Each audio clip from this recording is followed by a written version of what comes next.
All right, we are back for all of the juicy details on why I left Miami, why we left the Miami salon. All of these sort of learning lessons I'm going to share with you guys, I wanted to make into a video because I'm sure all of you who want to open a salon someday, there's things that you're like, other red flags, what should I look for? And I just want to share with you all of the mistakes that I basically made with this second salon that I opened. So a little bit of backstory on my salons. I have 2 salons, well now 1, but I opened up the Chicago store in 2018.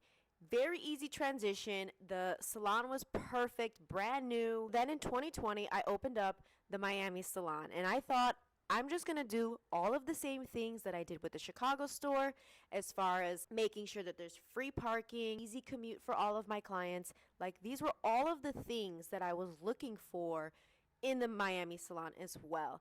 And because those were the only things I was looking for, it caused me to make a lot of kind of bad mistakes or just overlooking all of the different red flags, which have now pushed me to actually leave the space. Because I was just so eager to open the Miami salon, I was neglecting the area. Like, who are the people that are walking around the space? Like, is there garbage everywhere? I neglected what the relationship was going to be with my landlord as well as my neighbors. And because I overlooked a lot of these red flags and issues, these were things that eventually down the line were going to cause problems for my business, for my brand, and I just needed a way to get out. So before I even get into just talking about the things that I wish I knew before opening the salon, there's a mindset that I also want to talk about, especially if you're a beginner artist or beginner esthetician, that I just want to address. I know that I felt it, especially when I was a beginner.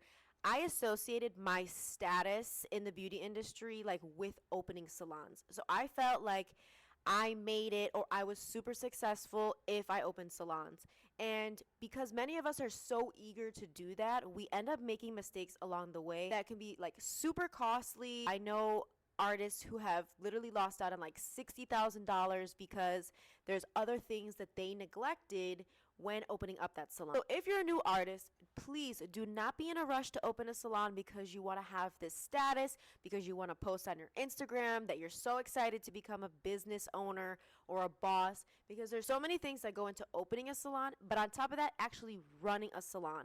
Especially, you have to do maintenance work, you have to worry about floods sometimes, you have to worry just about the store in general. So what I wish I had done differently from day one was really understand what the relationship was going to be like with the realtor, with the landlord, and with the property manager. Because the relationship was just non-existent with my landlords, I was constantly complaining, constantly calling the cops on my neighbors, like, this shit is unacceptable. I'm trying to work on my client here who just paid me $800 to do her eyebrows, and I can't even hear her talking in front of me.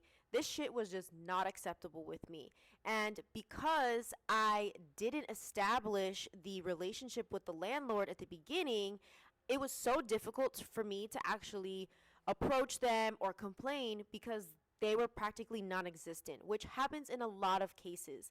So when you are looking into getting into a property, really just bug and annoy the shit out of these people, whoever owns this space, and see what their reactions are. Like, are they going to block you? Are they going to just ignore you? Are they actually going to live up to your requests and all of that? Because that is eventually going to be how they handle the situations for you and your business in the future. Another thing that I wish I would have known before opening up the Miami salon was the condition of the space itself. When I went in there, I saw it was 1,600 square feet. It was a mezzanine level. I really just was like thinking, oh my God, this space is going to look so good on my Instagram. Like, this space is going to look amazing.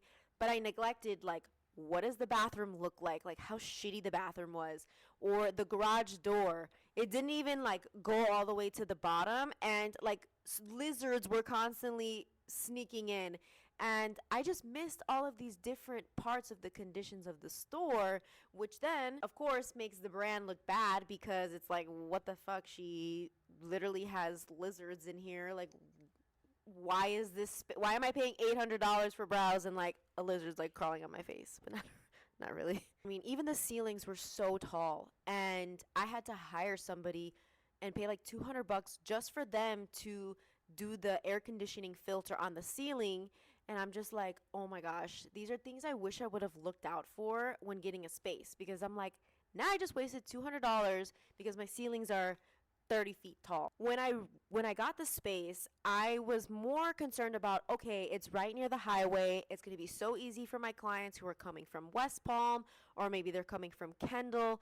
And I kind of neglected like what the area was like. I'm like, well, everything in Miami and Wynwood is up and coming, right? Well, I really should have drove a little bit around the block and just kind of realized, like, yes, I understand there's graffiti everywhere, but graffiti all over like trash bins or on the ground, like that stuff is not literally screaming like luxury services over here. And so that was a big mistake on my end. I really should have took the time to see what was the demographic of the neighborhood, because you want to make sure like no homeless people are walking around, or like social case people where, you know, like somebody's screaming while you're trying to do a client. You want to make sure that the area is looking good, because with our beauty services, we're not charging $10 or $20, right? We are trying to charge luxury prices, and the area also needs to speak to that. One of the other things that I wish I had checked, and this wasn't an idea that I had until recently, but calling up the neighbors. Like, let's say that you find the salon space and next door you have neighbors. I would literally call them, maybe as a customer or a client, check out maybe what services they're offering, what their prices are, because majority of the time, if they're offering higher prices like you are, they probably have a decent type of clientele. And if not, you call and they're throwing parties or they are smoking weed all the time. Those are the types of people that are going to be around your space. And if that's what you like, whatever. But I can assure you that your client who you want to charge $800 for a service, she's not going to appreciate the smell of weed or parties as she's walking up into her appointment. So for myself, with my neighbors, they were constantly having parties from the daytime to the nighttime where the walls were shaking, and I literally would be trying to work on my client and I can't even hear her. And for me, I wasn't able to elevate my client's experience until I was completely out of there. Me having to leave this space was more just for my brand look. Like, I want to make sure that although I am going to be losing out on money, I'm not, taking clients in Miami or, having trainings there. What I am saving is my brand's look, what the image is that I am trying to give off to my potential clients, right? I don't ever want one of my clients to be like come to my space and get a service done, and then she leaves and goes tells her friend, oh, like, don't go to her space because they were smoking weed outside and having a party and drinking.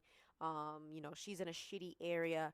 You don't want word to spread around like that. What I know to do for next time when I am looking for a space is I definitely want somebody to review my contract who is either like a lawyer or is specialized in contracts, because there's a lot of different things that we can miss as, eager artists or beauty artists. We're not specialized in that. So it's so important that we hand that off to somebody who can explain what it is we're even signing up for, because I got lucky that my landlord was actually pushing us all out because she's doing some renovation type stuff. Imagine that I was stuck in a lease until, let's say, November, because that's what's in my contract. And I would be dealing with parties and dealing with just degrading my image and my brand for the sake of these other people. Always give your contract or your lease to a specialist who can look over it for you. And in the case that something happens with the space or your neighbors are breaking their lease some type of way, you should be able to get out of that lease to protect yourself. For some reason with the salon, I was just like, this is a time for me to maybe break away. Maybe this isn't like my clientele anymore.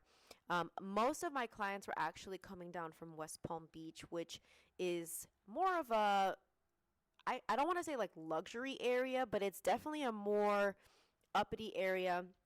And that's the type of clientele that I've I want to attract, right? With my prices being 800 plus, I cannot be in an area where there's graffiti everywhere or there's just shit going on all of the time. I could already tell with my brand, I was attracting clients from a completely different area. So for me, it would be stupid as a business owner to stay in a space where they didn't feel like they were getting their money's worth. That sort of pushed me to get out of that area. The city, I've been there since 2015. It's changed so much. Yes, there's a lot of growth. With permanent makeup, it has become very saturated. And I know we always say, "Oh, well, if an industry is saturated, there's always room."